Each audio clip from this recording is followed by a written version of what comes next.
Boomers have bought up all the homes, and unless Gen Z can afford a year's salary for a down payment, it's highly unlikely you won't be homeless, living with 3 or more roommates, or crashing back at a family member's house. Now there are, of course, always a few outliers or ways around this, but with most of us having a crummy retail job or a fast food career, the hopes of having a backyard have never really existed for them, or us, or me. All we can really hope for is a studio under $1,000 a month close enough to the cities, so I can see my mom like 7 more times before she dies.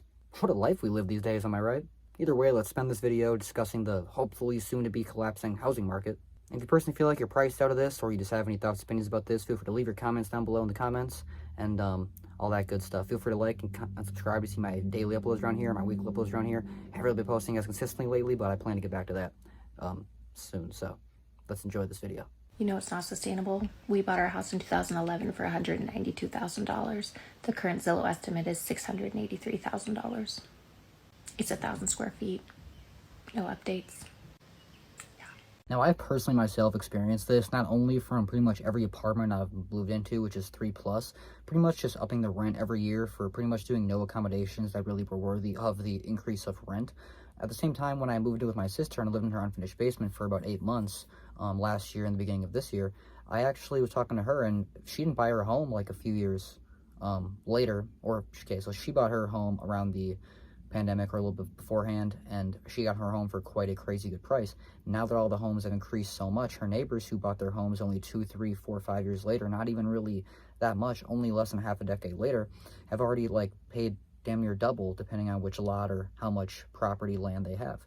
So at the same time, it's pretty crazy how if you bought at the right time, you are sitting on some real hot money. And if you bought recently, you probably got ripped off in terms of what your neighbors are probably thinking, sitting at home, rubbing their hands together like, ha ha ha, look at our equity, look at our land value if we were to resell this. But at the same time, who knows, this will crash. I know there's always been the repeat of history, and maybe some of these young folks like myself maybe are hoping for it to crash to be able to get priced back in, but at the same time, who knows how long the recovery will be. And let's say you have an inheritance of your parents' home, maybe you don't want it to crash because you're expecting this to continue to go up, and then you're going to get some big inheritance. So either way, I would love to know your guys' thoughts and opinions regarding the current house market down below in the comments. It definitely is troublesome to say the least. Me myself personally being 25, when like my parents were 25, they actually already owned this home. Well, they were paying to own it. They didn't fully own it, but they had a mortgage on it. And now that I'm 25, I can't even imagine having a mortgage on my home. I'm just trying to get at least on rent, but they want 3 times the payments. And what I do online is not as consistent. And so being that it's not as stable, they want like $5,000 versus like $3,000 if I were to move in. Let's say if the rent was $1,000 a month. And even finding a apartment locally in the cities or any sort of cities in the US for under $1,000 a month at a decently safe area is hard to find. So anyway, let me know in the comments. Keep in mind also, the thing that really bothers me about all these people, car insurance, credit card, landlords, fucking everybody, the utility company, the water company, they all speak to you as though you are voluntarily doing this, as though they are doing you a favor. I don't want to pay for any of this shit. I don't want to do any of this. I didn't ask to do any of this at all. I didn't ask for it. I didn't even have to be fucking alive. I don't want to do this. I don't want to pay my car insurance. I don't want car insurance. I don't want to give you my new driver's license. I don't want to fucking do that, but I have to for some fucking reason, because for some fucking reason, in order to be alive, you have to pay 20 different people $200. And you have to keep reciting random digits of numbers. Everything about being alive is just fucking numbers over and over again. Important numbers for this, important numbers for that. You gotta type in this password, you gotta type in this number, you gotta type in this thing, and if you get it wrong, you're gonna go to jail! Yeah, pretty much everything you just heard in that clip right there is the sole purpose of why I pretty much discuss in this channel so often of how we're still living in some form of a slave society.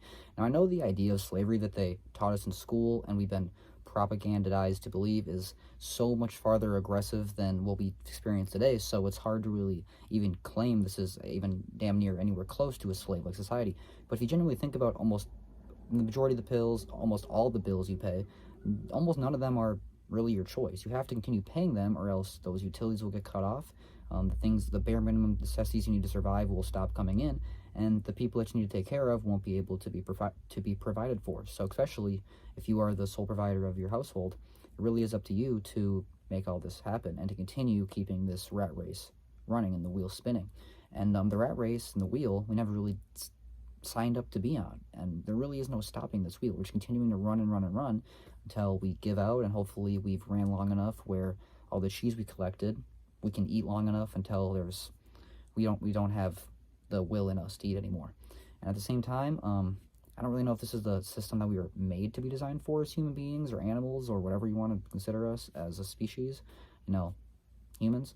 But at the same time, this is definitely the society that we're living in today, at least in the first world. So feel free to let me know your thoughts on that down below in the comments as well. There is no law that requires the average American worker in the private sector to pay a direct, unapportioned tax on their labor and compensation for services. There is no law. I really expected that, of course there's a law that you can point to in the law book, the code that requires you to file a tax return. Of course there is.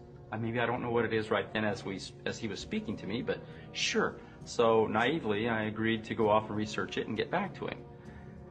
3.5 months later, I was at that point where I couldn't find the statute that clearly made a person liable, at least not me and most people I know, and I had no choice in my mind except to resign. I had to leave the IRS because I presented evidence that I had accumulated indicating that the agency was violating the law and violating people's rights. I've heard this theory many times, and I am actually amazed that you two gentlemen from the IRS actually have stood up and told the truth. We live in a rigged society. The IRS and an IRS agent telling me he did the research and he couldn't come up with it. Guys, what the fuck is going on? If you owe taxes, pay them. If it's a law, then pay it. But if it's not a law, what the fuck is going on? Let's go! I love how the guy really pumped us up there at the end. Let's go! Let's not pay our taxes, which I highly don't recommend. Isn't it funny how it's always some random guy on the internet showing pretty much little to no proof at all and spewing these